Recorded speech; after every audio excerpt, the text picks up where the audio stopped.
This is Optimal Relationships Daily, episode 981, Desperation Creates Separation, by Shana Olmstead of shanaolmstead.com.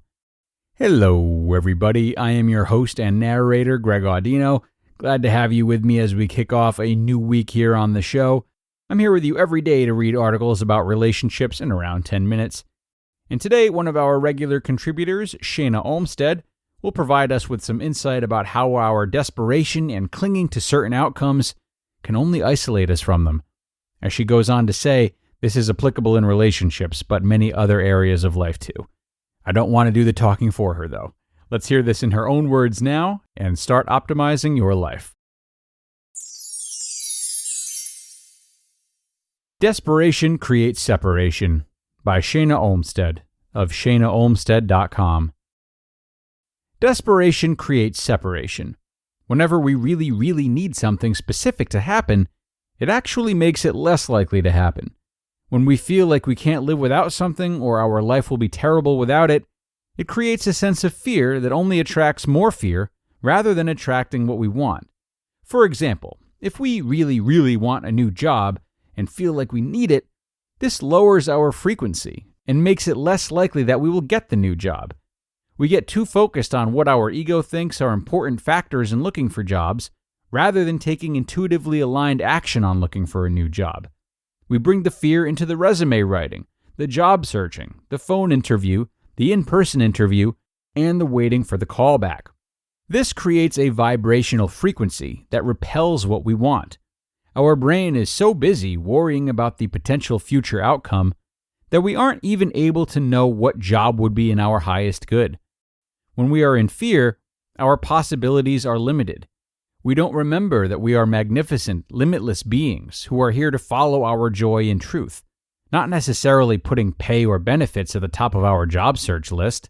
We aren't able to be present with our truth that may be telling us to move into a whole different direction. We are also blocked from remembering all the positive things about ourselves to write in the resume and cover letter to the job that we are not even sure we will like. We bring the energy of the desperation into the phone interview, which the employers will feel and unconsciously be repelled by. We bring it into the in-person interview as well. Bringing a frequency of, I have to get this job, doesn't feel good to an employer. It feels like a pushiness or anxiety rather than trust in yourself and confidence. There are many other examples of how desperation creates separation as well. In relationships, if you believe you are going to be lost without your partner and you can't live without them, this can create anxiety in your interactions within the relationship. It can make you interpret everything your partner does or doesn't do as indicators of how much they love you, how likely they are to potentially leave, and then how you might die because of it. It can look like asking them too much how they feel about you, or what they are doing, or where they are going. It can feel like extreme anxiety and fear of not being okay without them, or a fear of being alone. This is way too much pressure for any partnership. This can feel like tension or suffocation or control your partner, even if it's under the surface and unspoken. We feel each other. Your vibe speaks louder than your words. It's the same with money. If you are desperate for money, you are creating a vibration of lack and wanting more. The fear is going to attract more fear. The feeling of lack attracts more lack. It's understandable to feel this way, but it just doesn't work to get you what you want.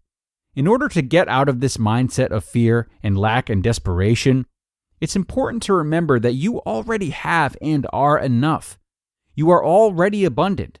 You are a full vessel of light and love and energy. There's enough for everyone. Coming from this perspective releases desperation. There's nothing to fear when you know you are enough. You don't need the job or the partnership or the money to make you whole. You are already complete and abundant. In order to remember this feeling more of the time, it's important to practice. We are all a piece of the divine. We came from the source energy of love and will return to that when we are no longer in a body. We slowly forget that over time, so it's important to do things to help you remember the truth of who you really are and consistently practice them. From desperation to satisfaction in work. Practice appreciation for what you already have and who you are. Gratitude decreases fear and allows you to remember that there is nothing to fear. Practice stilling your mind and connecting to your intuition to guide you to a job that will feel good to you, rather than one that checks off the boxes. Practice getting into a high, happy frequency before you do any job-related activity, whether it's searching for a job, writing a resume, or going on an interview. Remind yourself that there are plenty of jobs out there just waiting for you. From desperation to satisfaction in relationships. Practice reminding yourself that you are whole and complete, no matter what happens in the relationship. This doesn't mean that you don't want to be with your partner, but the more you remember that you are okay on your own, the better the relationship will feel. Practice self-love and appreciation. The more you love yourself, the more you can trust and love your partner as well. From desperation to satisfaction with money. Practice holding the frequency of abundance rather than lack. Appreciate the resources you do have. This creates more abundance. Practice getting into a high frequency anytime you interact with money, and picturing and feeling yourself having more money than you actually do. Money is energy, and we are all energetic beings. Practice feeling the feeling of abundance in a general way rather than fear and lack. All is well. We have a choice between fear and love in every moment, between contraction and expansion, between desperation and satisfaction. The really cool part is that we are in charge of our life. We are co-creators of our reality. We have a choice in every moment to release the fear and remember that separation is really an illusion. All is always well. There is nothing to fear. You just listened to the post titled, Desperation Creates Separation by Shana Olmstead of shanaolmstead.com. Thanks so much to Shana for giving us some really powerful reflections for the week ahead. The biggest takeaway from this has to be the gratitude, at least for me. I have a tendency to really idealize things and strive to improve until those idealizations are realized, which of course they never will be, at least not without my own self-work leading the way. But even with my long-standing gratitude practice, these feelings can creep in. But one thing I've started to do before moving on to the next thing or making a big step towards what I think is progress is to double down on my gratitude practice, to really plunge toward all the things I love about where I'm at, rather than finding reasons to move on from it.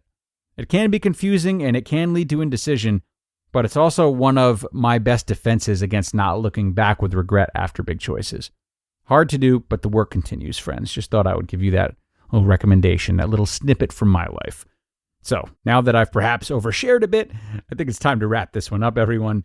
Thanks as always for being here, and thanks again to Shana for some terrific food for thought. Be sure to come on back tomorrow where I'll have another post for you from one of my favorites, loves.com. That's where your optimal life awaits.